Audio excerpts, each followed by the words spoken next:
Formula, lens makers formula, ठीक है। आपसे लेंस मेकर फॉर्मूला पूछा जा सकता है, right. Lens formula, lens formula, lens formula का डेरिवेशन आपसे पूछा जाता है। उससे पहले हम लोग इसमें डिस्कस करते हैं refraction through, refraction through spherical surface, spherical surface. तो ये भी टॉपिक आपसे पूछा जाता है, राइट।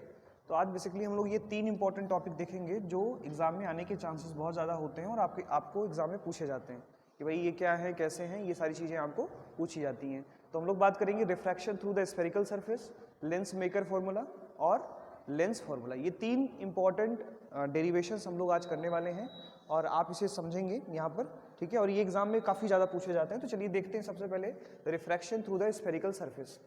तो देखिए, जब भी आप अपने सिलेबस को देखेंगे तो वहाँ पर हमें स्फेरिकल सरफेस को पढ़ना होता है, that is the spherical transparent surface, transparent surface, spherical transparent surface. अब आप जानते हैं कि ट्रांसपेरेंट सरफेस एक ऐसा सरफेस होता है जिसमें लाइट पास आउट कर सकती है, जिसमें लाइट क्या कर सकती है, पास कर सकती है। अब लाइट अगर उसमें पास कर सकती है तो उसके अकॉर्डिंग हम लोग जो है इसको 2 पार्ट में डिवाइड करते हैं, या स्फेरिकल सरफेसेस को। एक तो आपका होता है स्लैब, जो आपको डिस्कस करना है आपके सिलेबस में, स्लैब को हमें डिस्कस करना होता है।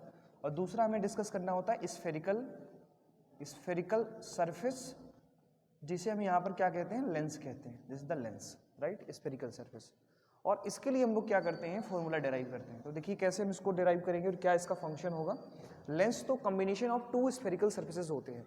लेंस जो होता है वो 2 स्फेरिकल सरफेसेस का कॉम्बिनेशन होता है। जैसे अगर आप एक लेंस को देखेंगे तो इसमें अगर आप देखें तो इसमें 2 स्फेरिकल सरफेस हैं। पहला स्फेरिकल सरफेस आपका ये है और दूसरा स्फेरिकल सरफेस आपका ये है।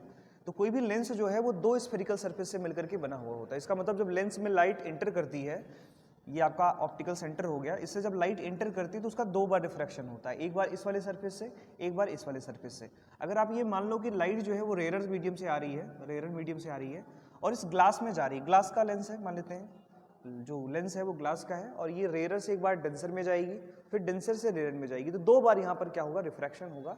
और जब रिफ्रैक्शन होगा तो इसका मतलब क्या है कि हमें अगर इसका पावर डिसाइड करना है इस लेंस का, या हमें इसका जो है इसके फंक्शंस को डिसाइड करने हैं, तो सबसे पहले हमें इसका नेचर पता होना चाहिए कि ये कौन सा सरफेस आप यहाँ पर यूज कर रहे हो।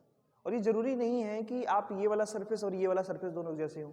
आइडियली हम क्या करते हैं, दोनों को एक जैसा बना देते हैं, लेकिन ये जरूरी नहीं है कि आपका ये वाला सरफेस भी ऐसा हो और ये वाला सरफेस भी ऐसा हो, दोनों सरफेस सेम हो, ये जरूरी नहीं है।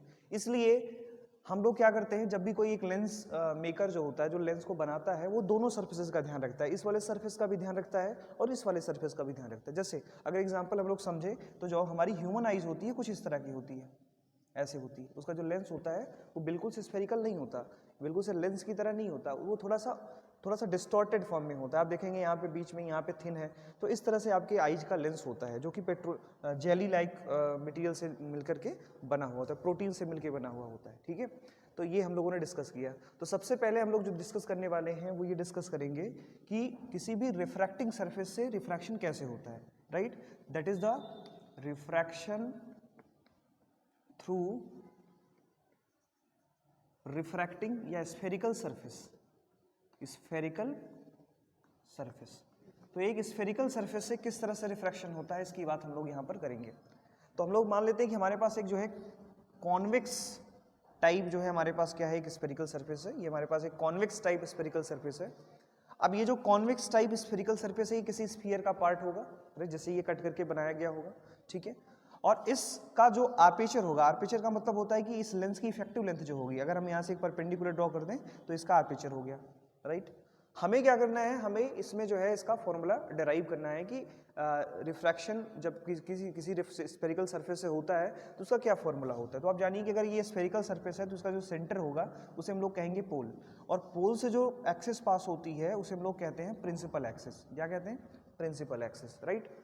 अब ये मानिए आप कि यहाँ पर कोई एक ऑब्जेक्ट रखा हुआ है, अगर ये मान लीजिए कोई ऑब्जेक्ट है, दिस इज द ऑब्जेक्ट, और इस ऑब्जेक्ट से कुछ रेज ऐसे जाती हैं। अब आप जानते हैं कि ये जो है आपका मीडियम जो है, ये जो पॉइंट है, this is the point, this point is the incident point, इस पे आप नॉर्मल बनाइए ऐसे, इस पे आप नॉर्मल बनाइए, तो ये इंसिडेंट एंगल हो गया, this is the incident angle.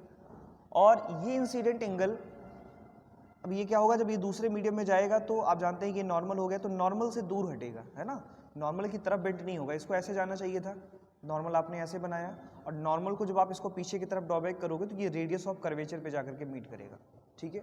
अब ये कैसे होगा, तो इसको कुछ इस तरह से समझिए कि जैसे अगर आपके पास कोई स्फेरिकल सरफेस है, ये स्फेरिकल सरफेस है, अब आपने एक कर्व यहाँ से कट कर दिया, ठीक है, तो ये इसका सेंटर है, रेडियस ऑफ कर्वेचर, राइट।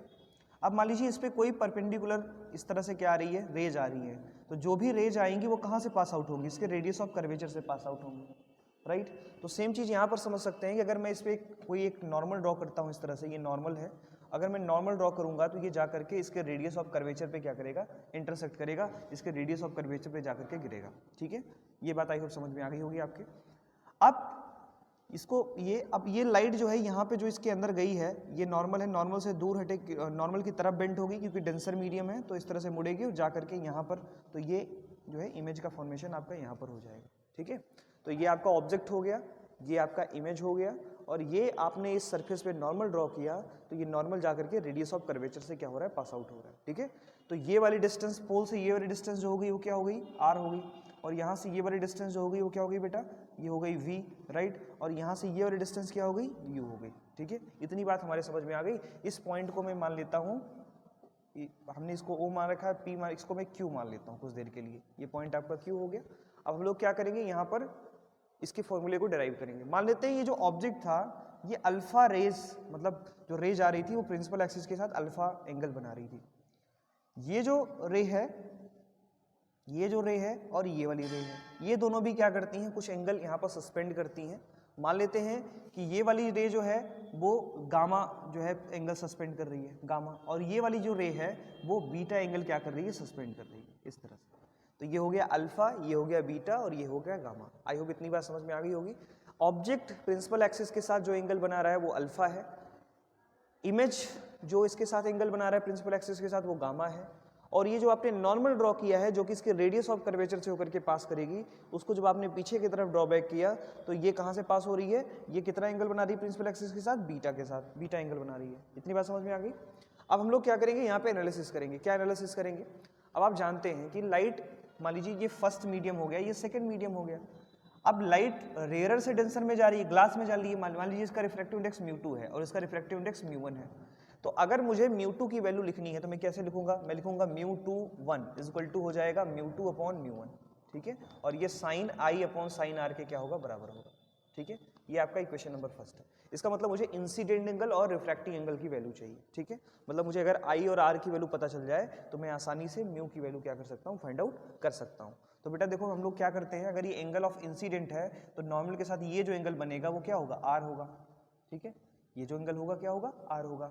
अब यहाँ से हम क्या करते हैं, इसको एनालाइज करने की कोशिश करते हैं। तो देखिए सबसे पहले हम लोग क्या करते हैं, हम लोग रूल जानते हैं, मैथ का एक रूल है कि एक्सटीरियर एंगल जो होता है वो इंटीरियर, किसी भी ट्राइंगल में अगर आपके पास कोई ट्राइंगल है तो उसमें जो एक्सटीरियर एंगल होता है वो इंटीरियर एंगल के सब के बराबर होता है। अगर आप यहाँ से ट्राइंगल चूज करें ओ क्यू आर, राइट, अगर हम लोग ट्राइंगल चूज करें ओ क्यू आर, तो अगर मैं O Q R triangle choose करता हूँ तो यहाँ से मुझे क्या करना है, इस ट्राइंगल में मैं क्या करता हूँ, एक्सटीरियर एंगल का फॉर्मूला लगाता हूँ। मैंने कहा कि exterior angle is the sum of exterior angle is the sum of interior angle, right, interior angle. तो अब क्या करना है, आप देखिए एक्सटीरियर एंगल यहाँ पर क्या है, आई है, इंटीरियर एंगल कौन सा है, अल्फा और बीटा। तो यहाँ से आई इज इक्वल टू क्या आ जाएगा, आई इज इक्वल टू आ जाएगा alpha plus beta. Equation number first बन गया आपका। देखो आई की वैल्यू आपको निकल करके आ गई, ठीक है, कि आई इज इक्वल टू होता है अल्फा प्लस बीटा। तो अल्फा प्लस बीटा ये किसकी वैल्यू हो गई, ये आई की वैल्यू हो गई। सेम प्रॉपर्टी हम लोग क्या करते हैं, ट्राइंगल आई क्यू और आर में क्या करते हैं, लगाते हैं। In triangle I Q R, आप देखिए यहाँ पर ये आई है, ये क्यू है, ये आर है। तो अब इस सिचुएशन में एक्सटीरियर एंगल आपका बीटा हो जाएगा, है ना। Beta is the sum of r plus gamma, right. तो यहाँ से आपके पास आ जाएगा beta is equal to, exterior angle is the sum of interior angles, तो ये इंटीरियर एंगल्स है आर प्लस गामा, और ये एक्सटीरियर एंगल है तो beta is equal to r plus gamma हो जाएगा, so this will be r plus gamma. Equation number 2 हो गया। यहाँ से आप आर की वैल्यू निकालिए तो आर इज इक्वल टू आ जाएगा बीटा माइनस गामा, राइट। तो यहाँ से आपके पास आर की वैल्यू निकल करके आ गई, ठीक है। तो आपने आई की वैल्यू निकाली, आपने आर की वैल्यू निकाली, ठीक है बेटा। अब यहाँ इसमें क्या करते हैं हम लोग, ट्राइंगल में देखते हैं चीज़ों को। देखिएगा ये आपने यहाँ पर परपेंडिकुलर ड्रॉ किया था इस तरह से, ठीक है, ये परपेंडिकुलर ड्रॉ किया था।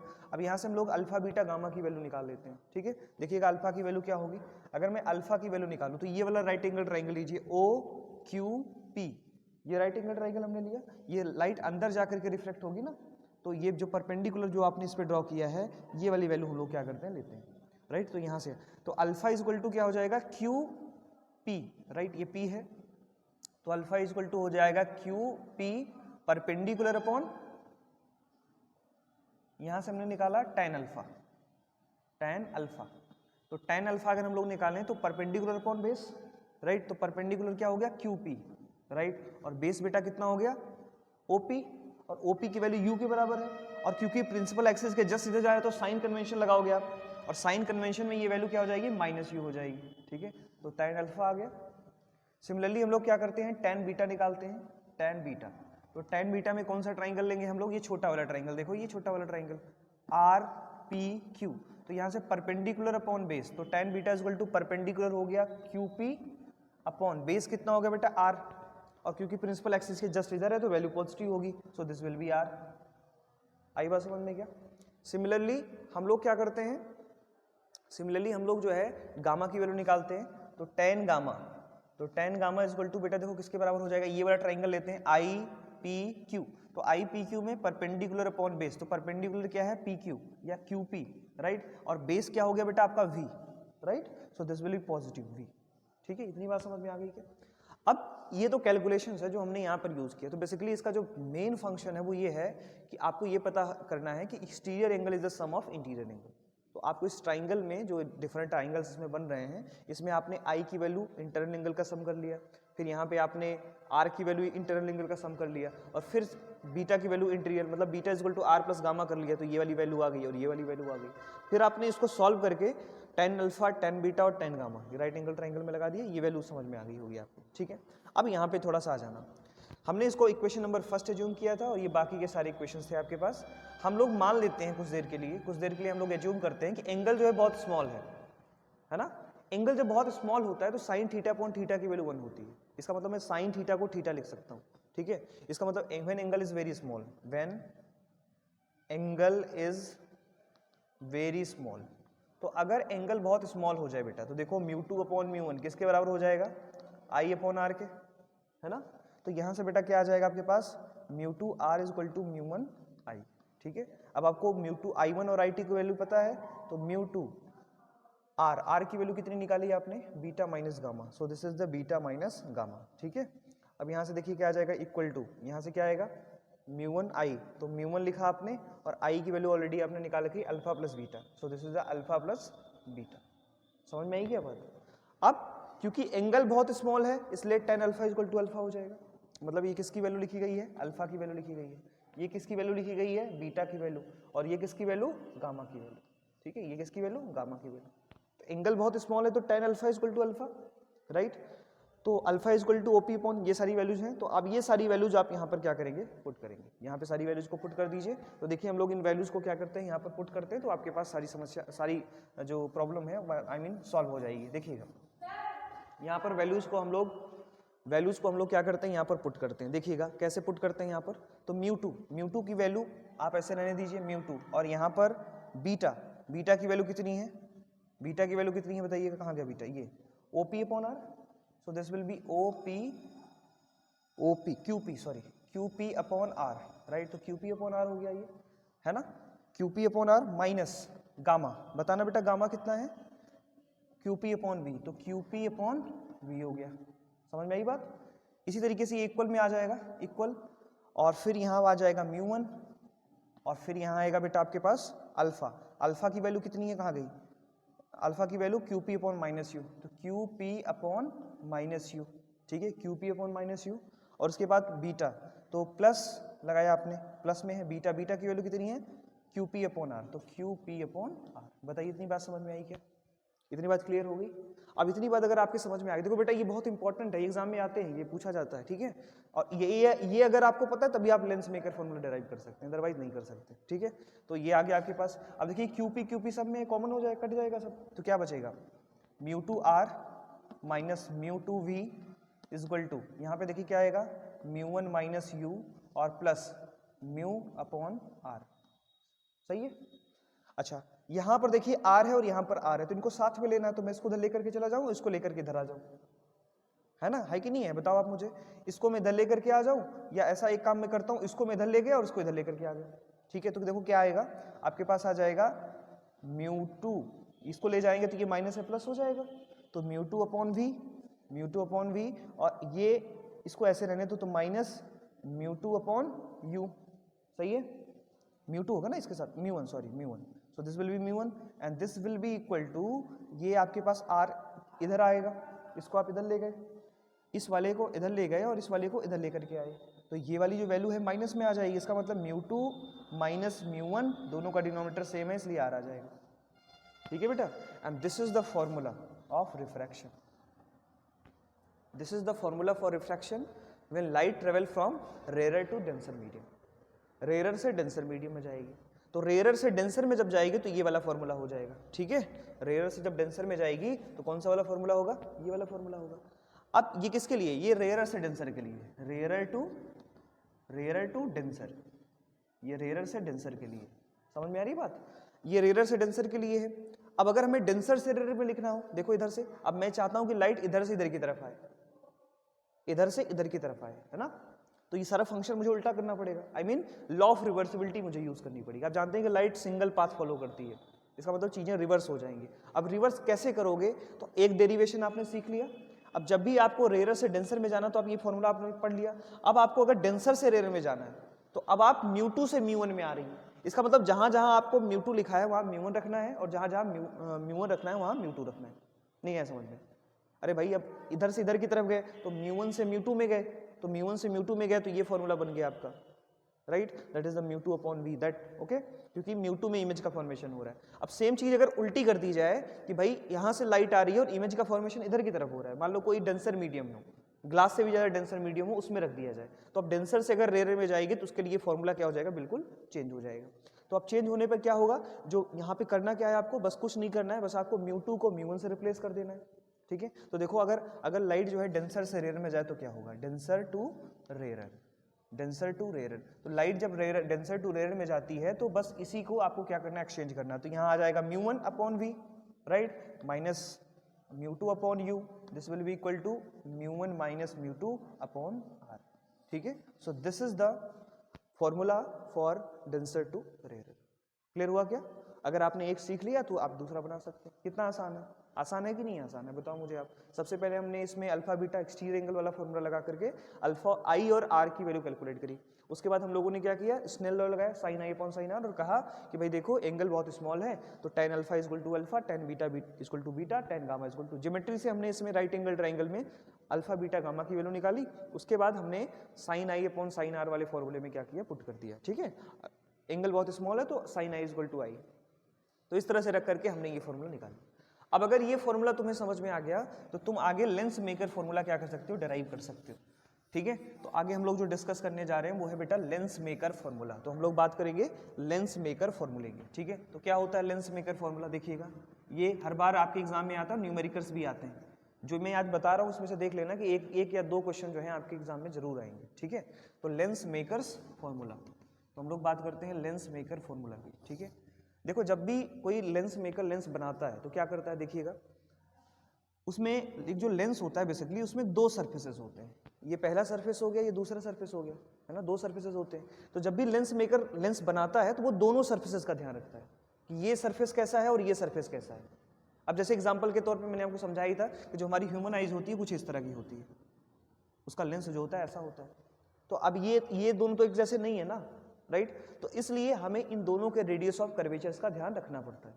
तो लेंस मेकर फॉर्मूला इसीलिए हम लोग पढ़ते हैं कि जो लेंस मेकर होता है जब फॉर्मूला बनाता है, जब वो लेंस बनाता है तो उसको इन दोनों का रिफ्रैक्टिव, इन दोनों का जो है रेडियस ऑफ कर्वेचर का ध्यान रखना पड़ता है।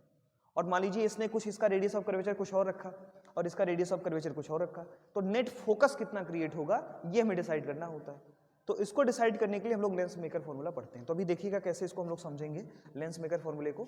देखिए बहुत ही इंपॉर्टेंट है, ये एग्जाम में बहुत ज़्यादा पूछा जाता है, इसलिए इसको बहुत ध्यान से देखिए आप। तो सबसे पहले मान लेते हैं कि हमारे पास एक कॉन्वेक्स लेंस है। अगर आप फिगर समझ गए तो सारी चीज़ें आपको आसानी से समझ में आएगी, कुछ है नहीं इसमें। देखिएगा ये, अब देखिए जब एक पर्टिकुलर सरफेस होता है, ऐसे होता है, तो इसके सेंटर को कहते हैं पोल, राइट। लेकिन जब इसी में दो सरफेसेस मिलकर के एक लेंस का फॉर्मेशन करते हैं, तो lens basically combination of two spherical surfaces. तो ये कॉम्बिनेशन है दो स्फेरिकल सरफेसेस का, जिसमें दो सरफेसेस को मिला देते हैं, और ऐसी सिचुएशन में जो उसका सेंटर होता है बेटा, उसको हम लोग कहते हैं ऑप्टिकल सेंटर। क्या कहते हैं? Optical centre. और ऑप्टिकल सेंटर से पास होने वाली जो लाइट होती है उसे हम लोग कहते हैं प्रिंसिपल एक्सिस। अब मान लीजिए कोई ऑब्जेक्ट यहाँ पर रखा हुआ है, मान लीजिए, राइट, मान लीजिए कोई ऑब्जेक्ट जो है यहाँ पे ऐसे रखा हुआ है, ये कोई ऑब्जेक्ट है, ये ऑब्जेक्ट जो है यहाँ पर रखा हुआ है, ठीक है बेटा। जब ये ऑब्जेक्ट यहाँ पर रखा हुआ है तो ये लाइट ऐसे जाएगी, पहली वाली है ना, पहली वाली लाइट यहाँ पे जाएगी, या पॉइंट हम ऑब्जेक्ट मान लेते हैं, कुछ देर के लिए मान लेते हैं पॉइंट ऑब्जेक्ट है आपका, तो पॉइंट ऑब्जेक्ट ऐसे गया यहाँ पर। तो जब यहाँ पर गया तो ध्यान रखना कि इसका रिफ्रैक्टिव इंडेक्स आपने म्यू1 म्यू2 मान रखा है, इसका रिफ्रैक्टिव इंडेक्स म्यू1, फिर से ये म्यू1।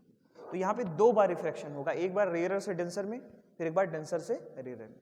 तो एक बार रेयरर से डेंसर में होगा, फिर डेंसर से रेयरर में होगा। ध्यान रखना कि दो बार रिफ्रैक्शन होगा। इसका मतलब जो अभी इसके पहले हम लोगों ने रिफ्रैक्शन वाला फॉर्मूला पढ़ा था, उसका हमें दो बार यूज करना पड़ेगा और दोनों को एडअप करना पड़ेगा। कुछ है नहीं, अगर आपने रिफ्रैक्शन वाला फॉर्मूला समझ लिया तो ये बहुत आसान है, ठीक है। तो अब देखिए क्या होगा इसमें। तो जब लाइट यहाँ पर आएगी बेटा, ध्यान से समझना, ये नॉर्मल है, ठीक है। अब ये नॉर्मल है, मान लो ये आधा सरफेस नहीं होता, अगर मान लो ये जो आधा सरफेस मैं बता रहा हूँ, ये आधा सरफेस नहीं होता इसमें, ठीक है। ये मान लो कि ये वाला पॉइंट जो है O है, और ये पॉइंट आप मान लो कुछ भी है, ये ऐसे मान लो ये आधा सरफेस इसका नहीं होता, इसका आधा सरफेस नहीं होता, तो इसका इमेज कैसे बनता, कहाँ पे बनता? जहाँ पे एकोमोडेशन होता, जहाँ पे एकोमोडेशन होता है ना। देखो अगर ये आधा सरफेस नहीं होता तो इसी के फोकस के अकॉर्डिंग एकोमोडेशन यहाँ पे हो जाता, तो इमेज यहाँ पे बन जाता, राइट। ऑब्जेक्ट आपने यहाँ रखा तो इमेज का फॉर्मेशन यहाँ पर हो गया। लेकिन अब क्योंकि लाइट यहाँ से आई और आने के बाद अब देखो क्या होगा, यहाँ पर आने के बाद अब जरूरी नहीं कि रेडियस ऑफ कर्वेचर दोनों का अलग अलग हो, फोकस हो सकता है ज़्यादा हो या कम हो, दोनों हो सकता है। तो अब यहाँ पर आने के बाद देखो क्या होगा, अब लाइट रेरर से डेंसर से रेरर में जा रही है, तो जब डेंसर से रेरर में जाती है तो लाइट का क्या करती है, अवे फ्रॉम द नॉर्मल। तो अब तुमने नॉर्मल ऐसे बनाया, देखो ये देखो नॉर्मल, ठीक है, ये नॉर्मल हो गया। अब लाइट ऐसे जा रही है तो अवे फ्रॉम द नॉर्मल। अच्छा एक चीज़ देखना, अब कंफ्यूजन बच्चों को थोड़ा ऐसे हो जाता है कि लाइट यहाँ पे ऐसे आएगी, सर ऐसे नहीं आएगी। क्यों नहीं आएगी? क्योंकि हो सकता है इसका रेडियस ऑफ कर्वेचर को दूसरा हो, राइट। इसका रेडियस ऑफ कर्वेचर आप मान लो R1 है, इसका रेडियस ऑफ कर्वेचर R2 है, तो अब देखो इसका जो लाइट का एकोमोडेशन होगा इस तरह से होगा यहाँ पर, ठीक है। अब आप कहोगे सर ये तो आपको इधर लेना चाहिए था, लेकिन हो सकता है इसका रेडियस ऑफ कर्वेचर कुछ और रहा हो, तो अपने रेडियस ऑफ अपने फोकस के अकॉर्डिंग क्या करेगा, लाइट को फोकस करेगा ये आगे की तरफ। नहीं आया समझ में? ऐसे समझो कि जैसे मान लीजिए ये अगर मैं इसका हाफ हटा देता तो अब जो ये लाइट यहाँ एकोमोडेट हो रही है, डॉटेड है, ये ऐसा एक्चुअल में है नहीं बेसिकली। ये क्या है, मान लीजिए अब मैं इसको पहले बना रहा हूँ, देखिए ऐसे समझिए तो आप, ये लाइट ऐसे आई, मान लीजिए इमेज का फॉर्मेशन यहाँ पे हो गया, ऐसे फाइनल इमेज का फॉर्मेशन ऐसे हो रहा है लेंस से, ठीक है। लेंस से जो फाइनल इमेज है वो आपकी यहाँ पे बन रही है, ये फाइनल इमेज है, राइट। लेकिन इसके मीडिएटर में भी इमेज बन रहा है, कैसे? अगर मैं इसके हाफ पार्ट को हटा दूँ, इसके हाफ पार्ट को हटा दूं तो ये लाइट को यहाँ पर कहीं एकोमोडेट करेगा, यहाँ पर। अगर यहाँ पर एकोमोडेट करेगा तो अगर इसके हाफ पार्ट को हटा दिया जाए तो इसका इमेज का फॉर्मेशन यहाँ पर होगा, ठीक है। लेकिन अब उसके सामने एक स्फेरिकल सरफेस आपने और रख दिया है, तो जब आपने एक स्फेरिकल सरफेस और रख दिया है तो इस पहले वाले स्फेरिकल सरफेस से जो इमेज का फॉर्मेशन हो रहा है वो दूसरे के लिए ऑब्जेक्ट का काम कर रहा है। जैसे माइक्रोस्कोप में देखा ना आपके कि माइक्रोस्कोप में जो इमेज बन रहा है पहले वाले लेंस से, वो दूसरे वाले लेंस का ऑब्जेक्ट का काम कर रहा है। देखा होगा, पढ़ा होगा आपने। टेलीस्कोप में भी सेम चीज होती है ना। तो अब क्या है कि इस पहले वाले स्फेरिकल सरफेस से जो इमेज बना वो दूसरे वाले स्फेरिकल सरफेस के लिए ऑब्जेक्ट का काम कर रहा है, और फिर इसके इमेज को ले जाकर के यहाँ पे कंप्लीट कर रहा है। तो हम कुछ देर के लिए मान लेते हैं कि इसका जो इमेज का फॉर्मेशन हुआ ये कितनी डिस्टेंस पे हुआ, v डैश पर हुआ, और जो फाइनल बना वो कहाँ पर बना बेटा, v पर बना, ठीक है। और ये वाली वैल्यू तो u आपकी होती है। आई बात समझ में क्या? अब हम लोग क्या करते हैं, हमें पता है कि रिफ्रैक्शन वाला फॉर्मूला कि अगर लाइट जो है रेरर से डेंसर में जा रही है, अगर रेरर से डेंसर में जा रही है तो उसका जो फॉर्मूला होता है वो होता है mu two upon v minus mu one upon U and this will be equal to mu two minus mu one upon R. ठीक, और यही अगर डेंसर से रेयर में जाए, डेंसर टू रेयर, अगर यही रे जो है डेंसर टू रेयर में जाए तो क्या होगा, mu one upon we minus mu two upon U and this will be mu one minus mu two upon R. सही है। अच्छा, अब इसमें हम थोड़ा करेक्शन करेंगे। कैसे करेक्शन करेंगे? अब ये जो फॉर्मूले हमने लिखे हैं इसको हम इस पे अप्लाई करते हैं। देखिएगा कैसे अप्लाई करेंगे, इधर ध्यान दो।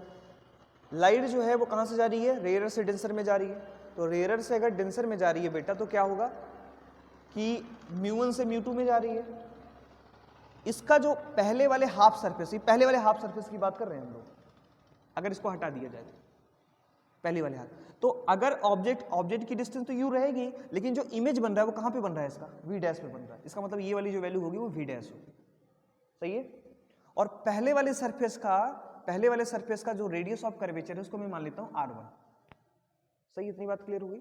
अब देखिएगा दूसरे वाले सरफेस के लिए, देखिए फॉर द सेकंड सरफेस, तो ये पहले वाले सरफेस के लिए है, ये सेकंड वाले सरफेस के लिए। क्यों? क्योंकि पहले वाले सरफेस में लाइट रेयर से डेंसर में जा रही है और दूसरे वाले सरफेस के लिए डेंसर से रेयर में जा रही है। इसलिए इस फर्स्ट वाले सरफेस के लिए हम लोग ये वाला फॉर्मूला यूज करेंगे, इस वाले फॉर्मूले का यूज करेंगे, और इसके लिए हम लोग क्या करेंगे, इस वाले फॉर्मूले का यूज करेंगे।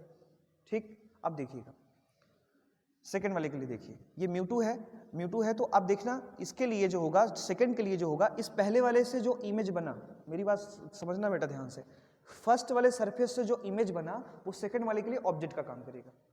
इसका मतलब ये यू, मतलब ये जो वी डैश है, ये वी डैश दूसरे के लिए ऑब्जेक्ट का काम करेगा, राइट। तो वी डैश है, तो मुझे यहाँ पर यू की जगह पर क्या लिखना पड़ेगा, वी डैश, राइट। और इमेज अब दूसरी बार का कहाँ बनना है, फाइनल पे, तो ये वी रहेगा। ठीक, समझ में आ गई बात।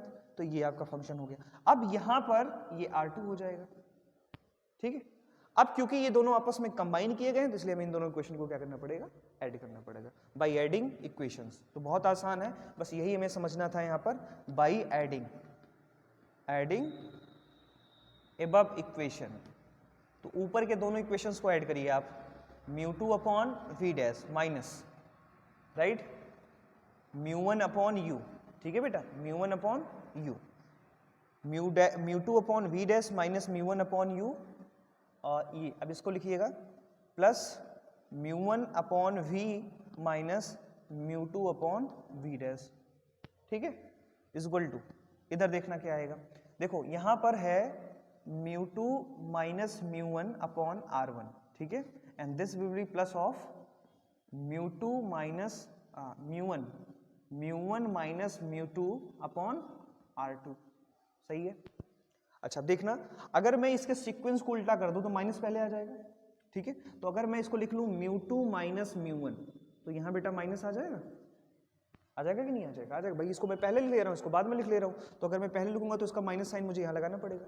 ठीक है, तो यहां लिख लिया म्यू2 माइनस, ऐसा किस लिए क्योंकि ये कॉमन हो जाए। ठीक है, अब देखिएगा ध्यान से समझिएगा, mu two upon V dash and mu two upon V dash, ये एक प्लस और दूसरा माइनस कैंसिल आउट हो गया, और यहाँ पे देखो क्या बचा आपके पास, यहाँ पे मैं म्यू1 को कॉमन ले रहा हूँ और v को पहले लिख ले रहा हूँ 1 upon we minus 1 upon you. ठीक है, और इधर देखना क्या आएगा, इधर मैंने म्यू2 को कॉमन ले लिया, म्यू2 माइनस म्यू1, और यहाँ पे बेटा आ गया आपके पास 1 upon R1 minus 1 upon R2।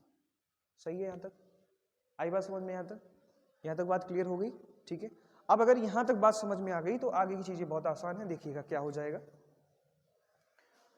अब देखो बेटा यहाँ पर क्या आ जाएगा, आपके पास बचा है क्या, mu one 1 upon we minus 1 upon U, है ना, and this will be equal to mu two minus mu one, है ना, म्यू2 माइनस म्यू1, और यहाँ पे आ जाएगा 1 upon R1 minus 1 upon R2। ये वैल्यू आई है आपके पास। अब यहाँ पे देखिएगा क्या करेंगे, इस म्यू1 को इधर ले जाओ, तो जब म्यू1 को इधर ले जाओगे तो ये नीचे आ जाएगा म्यू1। सही है। अच्छा, इसको हम लिख सकते हैं f, 1 upon we minus lens फॉर्मूले से, तो इसको मैं लिख सकता हूँ 1 upon f. This will be equal to, इसको डिवाइड करेंगे तो आएगा म्यू2 अपॉन म्यू1, और यहाँ आ जाएगा 1। क्यों? क्योंकि इसको डिवाइड करोगे तो यहाँ 1 आ जाएगा, कट जाएगा, और यहाँ बचेगा आपके पास 1 upon R1 minus 1 upon R2। सही है यहाँ तक बेटा? अब देखिएगा आगे, देखिएगा थोड़ा सा। अब यहाँ पर इसको लिख सकते हो 1 upon f is equal to, इसको लिख लीजिए आप m म्यू1 म्यू2 1, जो ऊपर रहता है वहाँ लिखा जाता है। तो refractive index of second medium, और सेकेंड मीडियम क्या था, ग्लास था। इसका मतलब है ग्लास का रिफ्रैक्टिव इंडेक्स मुझे पता हो, ठीक है। तो μ21 -1 और यहाँ से आगे आपके पास 1/r1 - 1/r2, ठीक है। तो this is the lens maker formula, ठीक है, इसे कहते हैं लेंस मेकर फॉर्मूला। तो लेंस बनाते वक्त हमें 3 चीज़ों का ध्यान रखना है। सबसे पहला रखना है कि उसका रिफ्रैक्टिव इंडेक्स, ग्लास कौन सा यूज़ कर रहे हो, फ्लिंट ग्लास यूज़ कर रहे हो, है ना। आजकल देखिए जो चश्मे आते हैं उसमें अलग अलग तरह के ग्लास यूज़ होते हैं, फाइबर ग्लास भी यूज़ होते हैं, है ना, और मोटे वाले ग्लास भी यूज़ होते हैं। जितनी ज़्यादा थिकनेस बढ़ाओगे इसकी उसका पावर उतना ही बढ़ता चला जाएगा। 1/r1 1/r2, इसका मतलब दोनों सर्फेसेस का रेडियस ऑफ कर्वेचर भी क्या करता है, मैटर करता है। मतलब r1 और r2 की वैल्यू भी आपको आनी चाहिए। अगर ऐसा है तो आप समझ सकते हैं, समझ में आ गई बात, ठीक है। तो ये हो गया। अब यहीं से इसके पावर को भी डिसाइड कर सकते हैं आप, क्योंकि 1/f को आप p कहते हो। तो यहाँ से आ गया μ -1 1/r1 - 1/r2, ठीक है। इसका मतलब रेडियस ऑफ कर्वेचर को कम ज़्यादा करके हम लोग क्या कर सकते हैं, उसके पावर को डिसाइड कर सकते हैं, है ना। उसके पावर को क्या कर सकते हैं, डिसाइड कर सकते हैं। तो कितना आसान है लेंस मेकर फॉर्मूला, 5 नंबर में आता है ये क्वेश्चन, ठीक है। अब हो जाएगा, ठीक है। अब इसमें एक छोटा सा और बचता है लेंस फॉर्मूला। तो लेंस फॉर्मूला तो बहुत आसान है, उसमें कुछ करना नहीं है, उसको देख लो आप, इसके बाद हम ओवर करते हैं। लेंस फॉर्मूला, तो लेंस फॉर्मूला क्या है, what is the lens formula. देखिएगा ये जो लेंस होता है ऐसे है, ठीक है, यहाँ पर। अब मान लीजिए कोई एक ऑब्जेक्ट यहाँ पे रखा है, तो पहली रे तो ऐसे जाएगी और ऐसे होकर के चली जाएगी फोकस से, ठीक है बेटा, फोकस से। अब ये यहाँ से वाली डिस्टेंस तो u है, ये वाली डिस्टेंस तो u है, ठीक है, ये वाली डिस्टेंस क्या है, u है। और अब दूसरी रे यहाँ से जाएगी ऑप्टिकल सेंटर से, और ये जा करके जहाँ पर कट करेगी वहाँ इमेज का फॉर्मेशन हो जाएगा। अब मान लीजिए ऑब्जेक्ट जो था वो ए बी था, और ये जो बन रहा है वो a डैश b डैश बन रहा है, और यहाँ से ये डिस्टेंस हो गई क्या हो गई बेटा, b हो गई। समझ में आई क्या बात, ओके। यहाँ से मैंने एक परपेंडिकुलर ड्रॉ किया, ये पॉइंट O है, और इसको मैंने मान लिया कि ये पॉइंट P है, ठीक है। ये O है, ये P है, ये F है, और ये आपके पास AB है, और यहाँ P है। समझ में आ गई बात। अब देखना इसको कैसे हम लोग समझेंगे, क्या तरीका होगा, क्या डिराइव करने का तरीका। तो यहाँ पे सिमिलर ट्राइंगल का हम लोग क्या करते हैं, देखो पूरी की पूरी ऑप्टिक्स है वो ज्योमेट्री है, उसमें तुम्हें चीज़ों को समझना है। अब देखिएगा इसमें क्या होगा। तो सबसे पहला सिमिलर ट्राइंगल हम लोग लेते हैं ABO।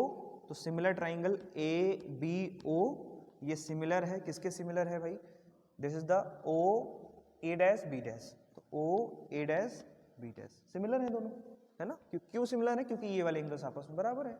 और ठीक समझ में आई बात। तो अब आप जानते हैं उनके रेशियो सेम होते हैं। सिमिलर ट्राइंगल अगर आपके पास है तो उनके जो रेशियोज होते हैं वो आपस में क्या होते हैं, सेम होते हैं। सिमिलर ट्राइंगल इन सेंस कि ये 90 है, ये 90 है, और ये एंगल दोनों आपस में बराबर होंगे।